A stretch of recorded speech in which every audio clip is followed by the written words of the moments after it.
Right, hello everyone, nice to see you. Actually, I don't know why, but I wasn't expecting quite as many for this, but very nice to have you on board. I think this is all going to be about really a discussion, and I'd like you to join in, because we're all coming from different, well, actually, the ones of us on here, most of us have been in the world prior to lockdown. In fact, the bulk of my business was before that. And the remote tool is absolutely wonderful. It really has a place. However, I'm going to talk about the benefits of both. And then I'd like you to bring in perhaps your, not objections, but maybe the issues that you feel that you might have. Because for some folk, I think the whole world of the tech and the remote is quite a foreboding stance, okay? But anyway, let's talk first of all about face-to-face. And as it happened last night, I signed up a customer from I nearly said win a mini, sorry, a 20k giveaway at the weekend. We had a great show, and lots of appointments were made, and I've come out with about 9 from it, and my first one was last night. Now, first of all, let me explain to you, I had to drive half an hour there and half an hour back, so that was an hour of my time, and it was 30 miles each way, so 60 miles and an hour. And some would say I wouldn't do it. And I certainly know some people in the business, they wouldn't dream of jumping in the car and going from Blandford to Salisbury as I did. But it's a fantastic road, very simple, straight run. And actually, I thoroughly enjoyed myself, because I always view driving time as calling time. And I made a few calls to various team members. Now I got there, and I'm going to say, I don't think there's anything quite like being able to build rapport as there is when you're with people. And I believe they feel, I don't know what it is, I'm not that spiritual, but I actually believe they feel your presence, your energy, and they pick up very quickly if you're a warm, caring and receptive person. And I think they could also conversely pick up very quickly if they thought they had a shyster in their house. Yeah, in a nutshell, very, very quickly. The usual kind of rapport went on, but actually they wanted to get down to business, and we sat in the kitchen at the table, which was ideal. And I very much try to always position myself that I'm not this side and they're that side, so it's confrontational. I always try to position myself that I'm at the side, so I'm more of a helping hand and I'm showing them more. And also it's terribly difficult trying to do a presentation on a tablet when you're the other side of it, if you get my drift. So I encourage questions, as I always do, as I would on Zoom. And we went through it. And then they were very quick to just say, we're interested in how much we're going to save. Now, I'm going to bring this very quickly together, because I had 2 people that were complete, utter non-techies, didn't really know much about anything, had everything, but didn't really understand everything, if you understand what I'm saying, yeah? He did get the bills out, but on the gas and electric with British Gas, this bill was November. And I said to him, this is out of date. I said, there's been some price rises. Most recently on the 1st of April, a rather big one that was enforced by our government of 54%. I said, you will have received an email for sure. He said, well, I might have done, but he said, I'm not very clever at this. He said, I don't think I think I saw it and I might have accidentally deleted it. Hey, this is the stuff that happens. So I said to him, well, let's have a look at what you've got. And it was a British Gas statement that he printed off. And there it all was, projection, kilowatts and money. But I said to him, this will have gone up maybe 2 or 3 times. But I said, we'll forget about the intervening ones. And what I've got to do is put a 54% addition onto those prices. I said, with the British Gas, it could be even more. All right, so I did so. Now, what I'm going to tell you, hang on, rather than me do that, I'll show you what I'm sharing. Just bear with us, because then it'll all make sense what I'm doing. Oh, not that. Hang on. That. Do you know, sometimes technology. That's not what I want to show you. Let's see if I can do it now. There we go. Yes. Can we all see a form? Yeah. What I call my comparison form. I'm going to enlarge it now, so it sort of makes a bit of sense. Very simple.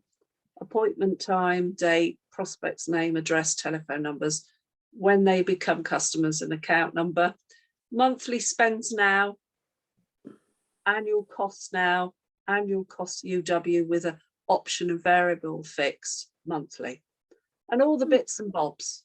And then where I write all my information in regards to it. It's very, very self-explanatory, very, very easy. One-off charges, are we arranging the smart meters, etc. Okay. Very good. Now, I'm going to take that down because you've seen what I'm on about. Let's bring you back in. Stop the share. Okay, so in a nutshell, they were paying BT for fibre to the premises. There is no landline. I rung up, did my homework, spoke to the provisioning team.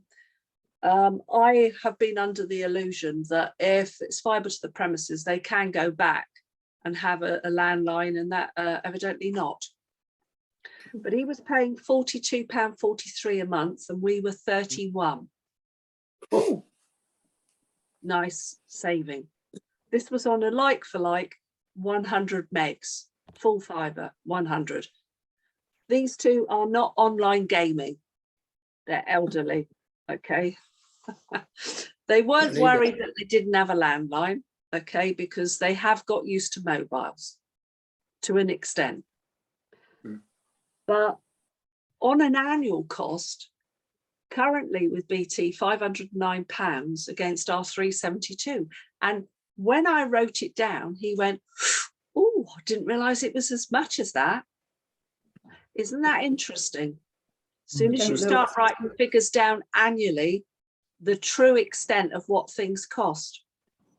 Then she was paying Sky separately for TV and all the rest of it.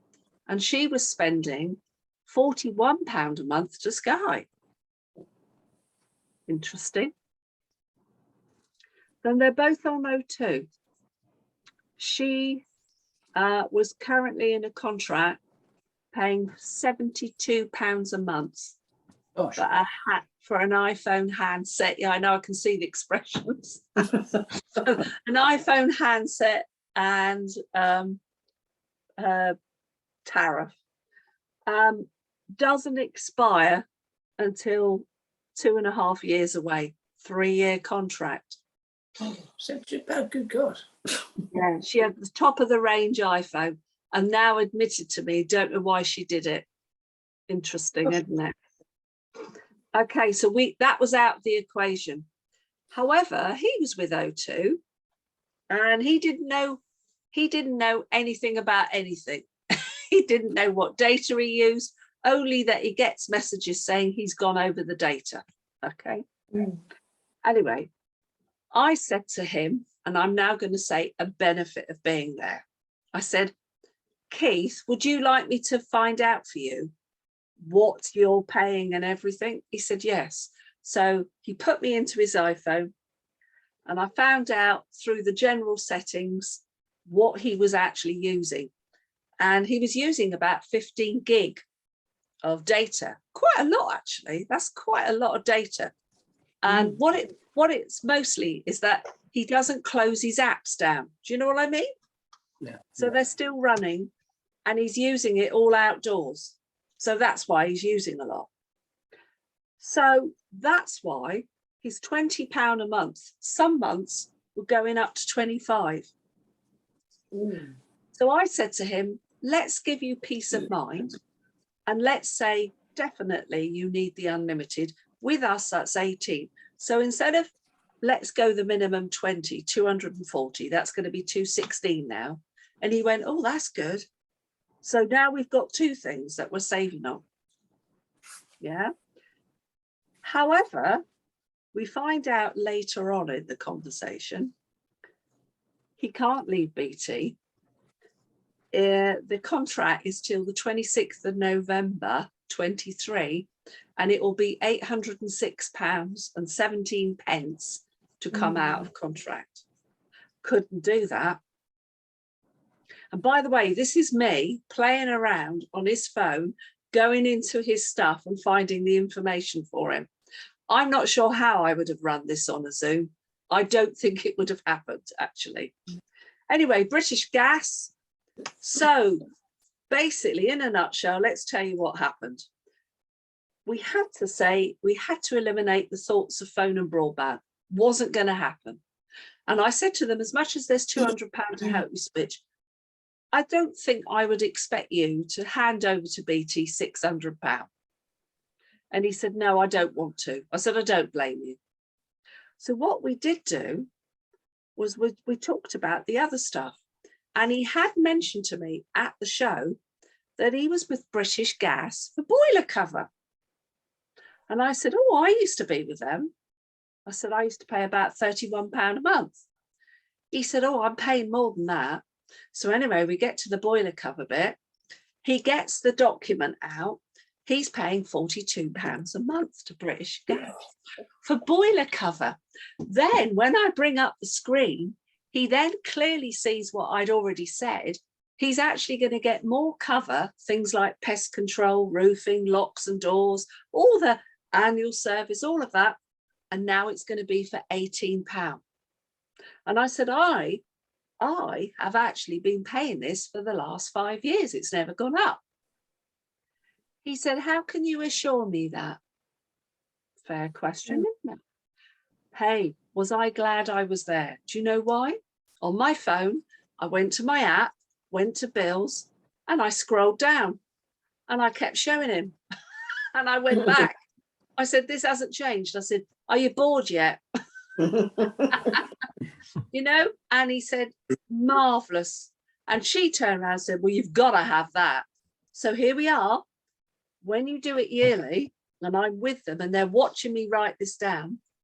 So currently with British Gas, it was going to be, it's £494, and now that's going to come down to 216. Wow. So we put it all in. They decide they don't want fixed. They didn't like the idea of that hike for the fixed. They do understand that it's going up again on the 1st of October, but I did the sums pro rata working it out, and actually they were in their situation better for staying variable. So we're looking at Keith's phone, his unlimited, the boiler cover and the gas and electric. Overall, an annual saving of £757. So when I wrote it down and I showed them the sheet, and I was there. So I said, look, this is probably a really stupid question. I said, I'm even feeling daft for saying it, but would you now like better customer service? Would you like simpler billing? Oh, and would you like to be better off by £757 a year? That's called the close. And they both looked at each other and went, yes. I said, so shall we proceed? He said, yeah. So she then said, are we in a contract? I said, well, in regards to the mobile and the gas and electric, this is 30 days on, 30 days off. I said, the boiler cover is for a year. And he chipped in and went, oh God, I don't want to be with someone else when I can get it for 18. I'll be happy to stay. How long, he said, how long can you fix me in for? Okay. Now, what I'm trying to say to you is, what was happening was the conversation was getting more fluid. It was getting more friendly. They were more like they were mates with me rather than I was a stranger in their house. Now they're trusting me. Now she's talking about in the future when I'm out of contract with Sky, I want to know about this other thing, Lisa. I want to save on the TV. She's already given me her date when her mobile's out. She wants to add that. And I said, this is the beauty of this. I said, isn't it great? And I said, a real person here with you. And I said, you've met me? And they said, yeah. And I said, has anyone ever come out from Sky or British Gas or BT? And they looked at each other and they kind of like, you know, that nervous giggle. I said, they haven't. I said, please understand that this is an enormous benefit. I said, not because it happens to be me, but I said, anyone with UW. I said, we're flying in the face of what the rest of the world's doing, which is trying to make us all digital, online and faceless and almost humanless. I said, we're going the other way. We're finding people want this humanity. They want this. And they both went, oh, absolutely. So I signed them up and straight away, she's now said to me, do you know what? I think my son needs this. Oh, and he'd be so good, Lisa, at this, what you're doing. We couldn't, but he might be interested. So I then said to them, look, I'm not in the way of cold calling. It's not what I do. But what I wouldn't mind doing is taking the name and number of your son. And when you've spoken to him, I'll give him a call and I'll send him some information. Oh, and I said, you know what the benefit is? If he takes up on it, I said, you guys will get a referral fee from the company. They said, really? I said, yeah, do you remember it, the presentation? They went, oh, yeah. Now, we shook hands when I first got there. By the time I left, they hugged me. Now, what I want to say is, what this is massive rapport building and trust. What's happened is trust has been built. Now, I think there is nothing quite like being face to face. And if you said, yeah, but Lisa, how much did you spend on fuel? You did an hour's traveling. Personally, I think it's worth its weight in gold. I actually believe I will have these people to the day they die now. Yeah. All right. And they're talking about in a year's time or so, they might move. Oh, Lisa, what happens then? I said, you call me as soon as you're thinking of moving. And I will then liaise with the home movers team and make this a nice, simple transition. And they went, oh, how nice is that? So there's the benefits of face to face. All right. And I believe that energy. And listen, I had a quick look where the router was. And I said, oh, by the way, I said, that router on the floor, that's not helping you. I said, that should be up. I said, if you can get yourself a little coffee table or something in the hallway there and have it up. I said, router should never be on the floor. And he said, no. I said, no. I also took photographs of the meters just in case there's any problems. Being there is really useful. Yeah. Just those little things. Okay. And I feel like I know them. Now, that's great. Now let's tell you about some benefits of Zoom. So I'm going to share my screen.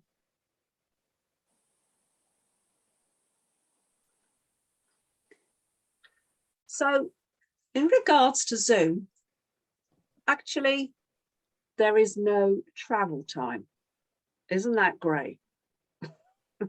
So that I would have had an extra hour, wouldn't I, yesterday? And it wouldn't have cost me money. And I do understand fuel is expensive. So please, if you're making a note, that's enormous benefit. What else? I actually believe, and by the way, I do think you have to be a bit demonstrative, and I'm doing this on purpose because you've got to project, because a lot of people just sit there and they don't move, and you sometimes think, are they real? Are they actually real? You know, because you've got to get some feedback to build rapport.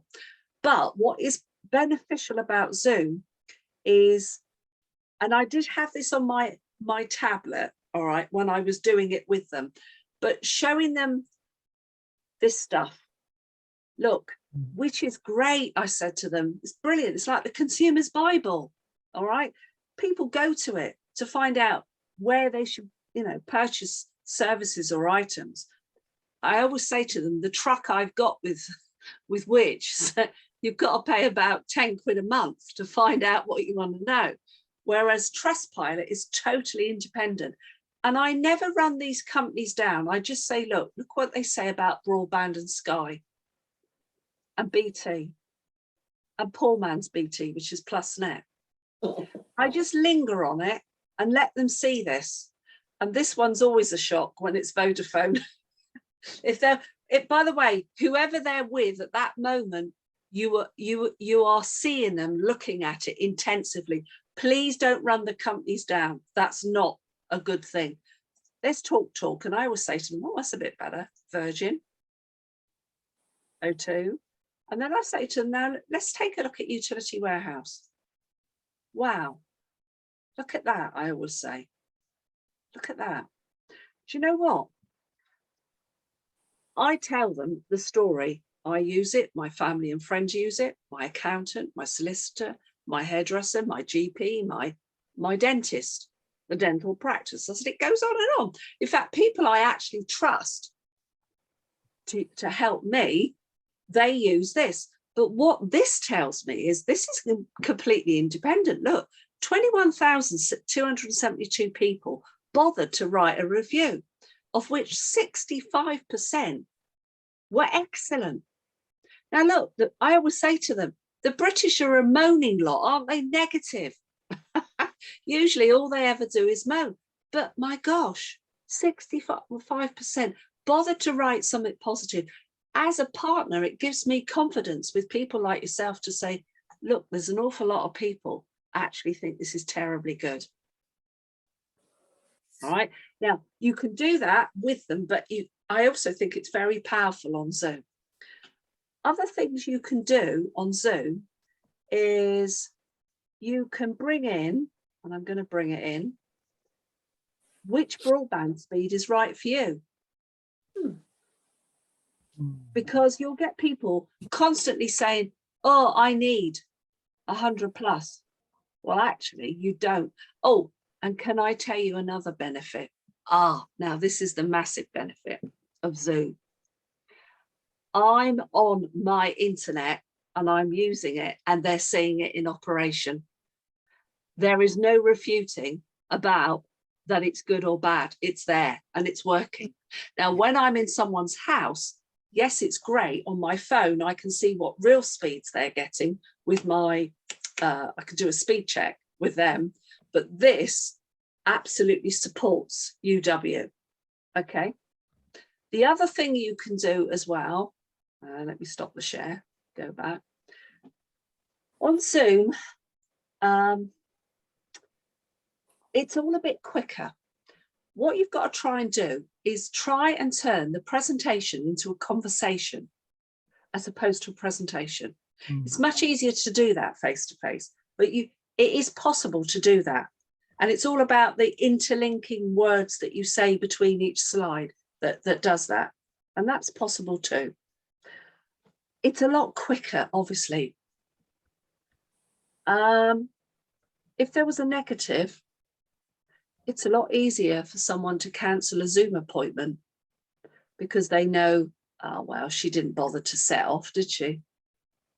They don't realise, however, that you've planned everything else around that appointment and all the people that you may have turned down that wanted that time that didn't have it. Yeah. Whereas when you're going to see someone, like I've already sent a message to one I'm going to tomorrow night because I'm out to confirm this because I'm driving again in another half an hour. But what happens is I find my face-to-face, I'm really consolidating, and I don't think people consolidate enough.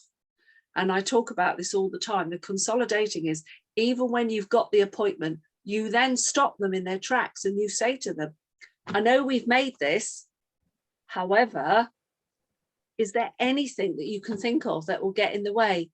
Because when I put this time in, I'm preventing anybody else from having it. And I shall be working everything else around it. And actually, all you're doing is asking people to be fair. It's not being nasty. Zoom, though, I think people feel it doesn't matter. It just doesn't matter. Do you know what? You can end it.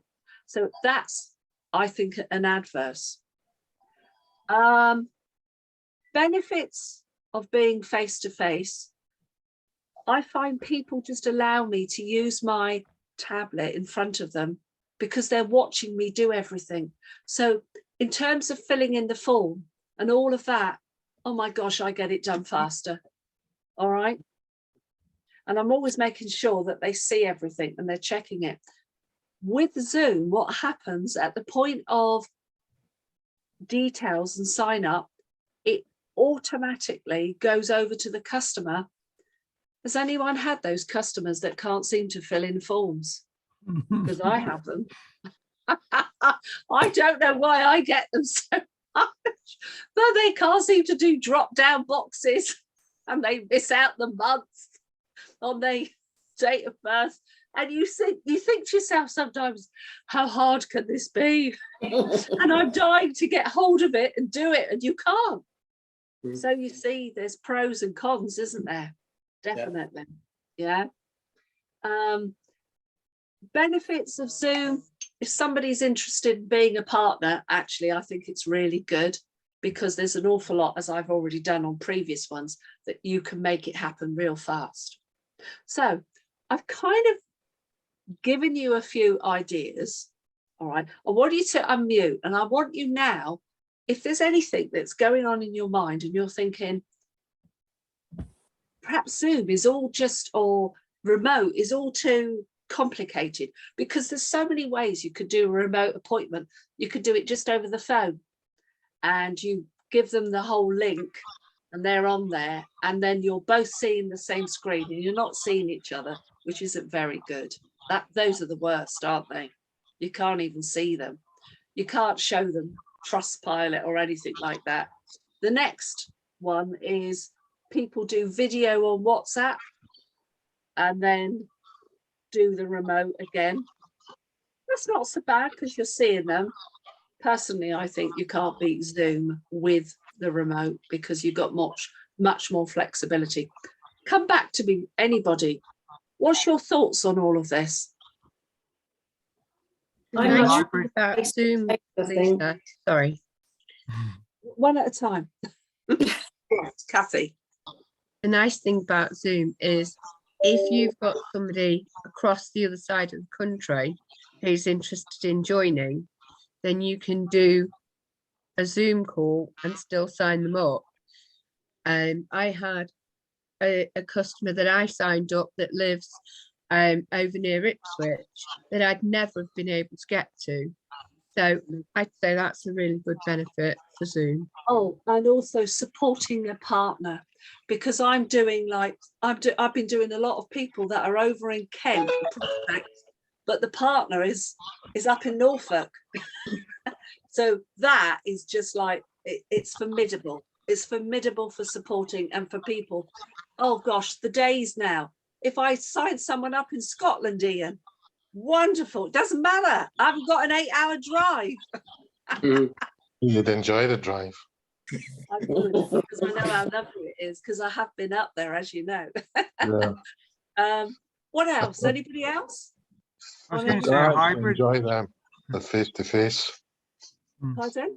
I'm finding it easier at the moment to do the face-to-face and get that Well, rapport going. I like the face-to-face. I try to make my appointments local.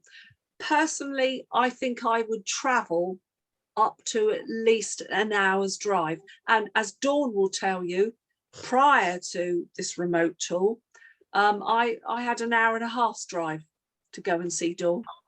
And I did it a few times. Was it worth it? Was it worth it, Dawn? Definitely, it was worth it. Thousands of pounds worth it, Lisa, as you know. Yes.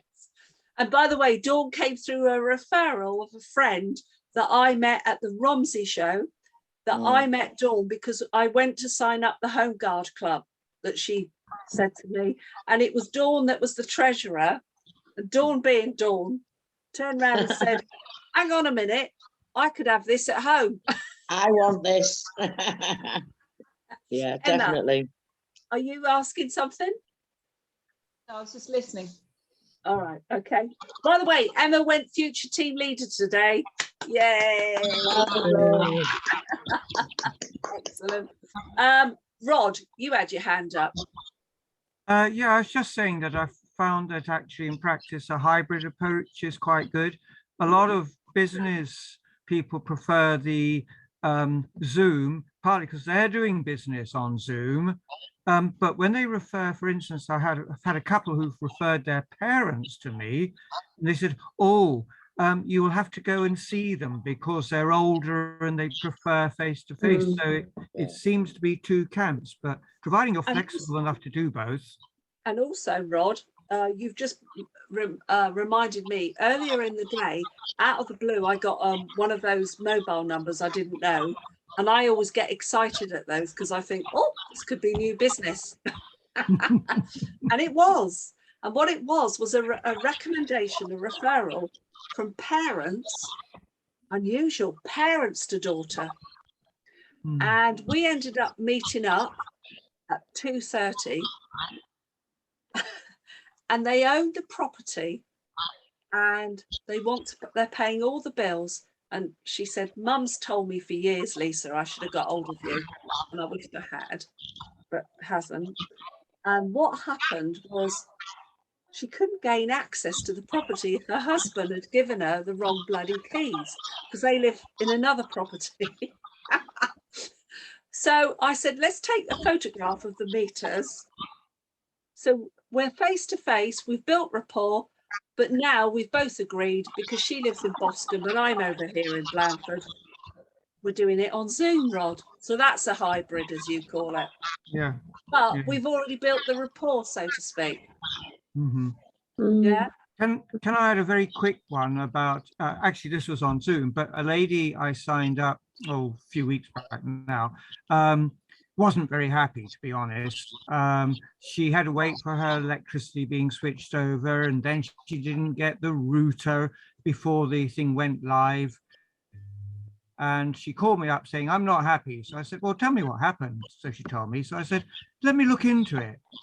So I did. I called the electricity, is because there is about a week's delay anyway going on because of the state of the industry. And yeah, they did make a mistake with the router and they apologized very deeply. And by the way, you've been sent £35 credit. She went, really? I thought it was only 10. I said, no, it's 35. And she said, I'm really impressed with the fact that you've taken the trouble to go and phone them up on my behalf. She said, I'm impressed with it. That's what you call service. So I just threw that in because that's where we gain, as all of us, as being, you know, I don't think Sky would have been following it up. I shouldn't think there's anyone in BT. I've just thought of a massive thing of the benefit of face-to-face. How many of you on Zoom, you get to that first part, landline telephone number, and they don't know it? Oh my God, it's so often. And they don't know where to look, and they haven't got a phone that they can plug in. And you're nearly tearing your hair out because you don't want to have to install a new line because you know it's not real. Whereas when you're there, in my car, in my bag, I have a little £3.50 Argos handset. If that's the situation, you just plug it in, dial your mobile, and hey presto, up comes the number. A real benefit of being face to face. Also, I have to say, there's loads you can talk about on Zoom, but yesterday with this couple, it was like getting the pack code. I tell you what, I think it would have been hard work explaining him to create a new text, and type 65075 to the recipient with the word PAs. Do you know what? I just said, Keith, do you want me to do it for you? He said, yeah. And I took the iPhone and I told him what I was doing, and up it came. And I went, oh, happy days. No early termination fee. You're out of contract. Done and dusted. Another benefit, wait for it, was his handset unlocked. Yeah. I said, I tell you what, it was an iPhone 7. It could have been, it couldn't have been. It had one IMEI number and it came from O2 who he was with. And I said, right, let's just find out. Switched both phones off, took them out, took his SIM card out, took my SIM card out, put my SIM card in his phone, set it up. There it was, mobile signal 4G. I said, oh, your handset's unlocked. Happy days, sorted. Do you know what? There is just a lot of things that can make life so simple straight away when you're there. So if they don't live too far, I'm going to say to you, the benefits are vast. I really still feel that. All right. Zoom's got a place. Don't get me wrong. There is no way I am traveling to Liverpool, to wherever it is when I get a referral. No way.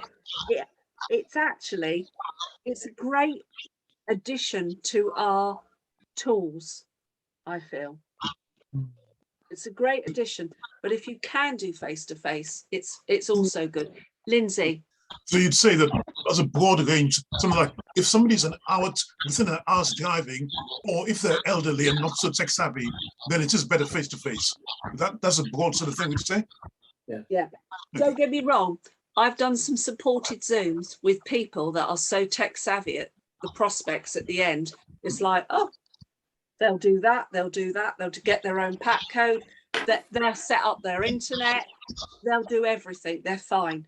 But as you say, the older generation, I really think they value what we do. So look, I'm going to end it there because we've gone 8 minutes past. I hope this has been helpful. All right.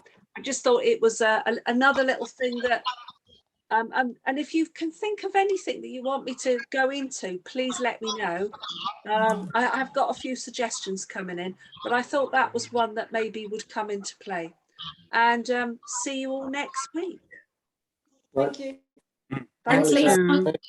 Thanks, Lisa. Thanks, bye.